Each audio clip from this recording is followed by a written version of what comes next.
16h22, pas un nuage au-dessus de la bourse de Paris. C'est peut-être plus compliqué pour les matières premières. Benjamin, bonjour.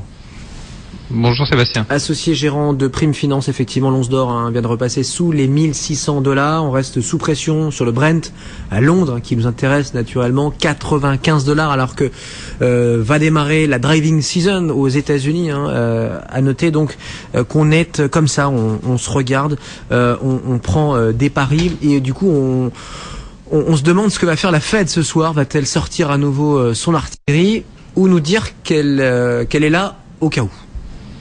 Oui, il y a beaucoup d'interrogations. Effectivement, quand on regarde les marchés, il y a des signaux contradictoires. D'un côté, vous avez l'euro-dollar qui a plutôt tendance à vous dire va y avoir un nouveau quantitative easing ou en tout cas des mesures d'assouplissement monétaire. Vous avez l'or qui vous dit plutôt le contraire et vous avez les marchés actions qui sont pas sûrs. Donc comme ça, on est bien avancé. Ce qu'on peut dire, c'est qu'a priori, le message de la Fed ces dernières semaines a commencé à changer, que les nouvelles de la part de l'économie américaine sont pas très rassurantes. On a un chômage qui a eu plutôt tendance à repartir.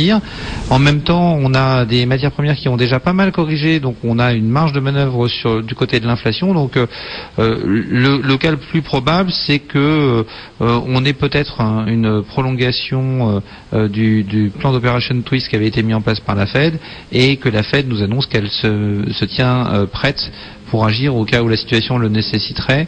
Ça peut peut-être décevoir un petit peu les marchés, mais je trouve qu'en tout cas sur le marché de l'or, on est déjà un petit peu en train de le prendre en compte avant les chiffres. Faut pas oublier que l'or, on a là un petit peu de prise de bénéfice. L'or est quasiment en hausse de 4% depuis le début du mois, donc on avait bien rebondi. On est là en train de se stabiliser avec peut-être quelques prises de bénéfices avant la décision de ce soir. La décision de ce soir, effectivement, 18h30, heure de Paris, 20h15 pour la conférence de presse. Faudra en profiter. Il y en a pas. C'est pas comme Draghi ou à l'époque Trichet tous les mois là-bas. Donc scruté. Il sera scruté évidemment par tout le monde, notamment par les marchés américains. C'est vraiment pile ou face ou ce sera plus subtil que ça, notamment pour les matières premières que vous suivez, Benjamin? Alors, ça dépend vraiment des matières premières. Je crois que on l'a dit, la vraie problématique aujourd'hui pour les matières premières, c'est avant tout le marché chinois, qui est le plus gros consommateur. Et de ce côté-là, on l'a vu, la banque centrale chinoise a déjà pris des actions. Maintenant, l'attitude des Américains est regardée de très près, puisque un ralentissement économique de la part des États-Unis mettrait à coup sûr le marché des matières premières dans une situation difficile. On a aussi besoin d'y voir clair sur le marché européen. On a eu un espoir il y a quelques semaines quand on a eu l'information que les ministres des Finances des G7 avaient tenu une réunion téléphonique en se disant peut-être qu'il y a une action concertée qui va avoir lieu et qui va permettre de relancer un petit peu les marchés. Je crois qu'aujourd'hui, ce dont on a besoin sur les matières premières, mais je dirais que sur l'ensemble des actifs d'une façon générale, c'est de regagner de la confiance et de voir que il y a une volonté politique et qu'il y a surtout une orientation qui a été décidée. Je dirais, quelle que soit cette orientation, aujourd'hui, les marchés en ont assez de cette incertitude. Il faut qu'on sache si on va vers plus d'Europe, avec peut-être une pérennité de la part de certains États, mais à ce moment-là une mutualisation des risques, ou si on va au contraire vers moins d'Europe, de façon à savoir comment on doit s'orienter et que quelque part le business puisse reprendre et que les investissements puissent se faire à nouveau sur les matières premières comme ailleurs. Mais les matières premières, on a quand même l'avantage d'avoir des matières premières qui sont pour certaines défensives comme les métaux précieux. On vous a déjà donné notre avis sur le sujet.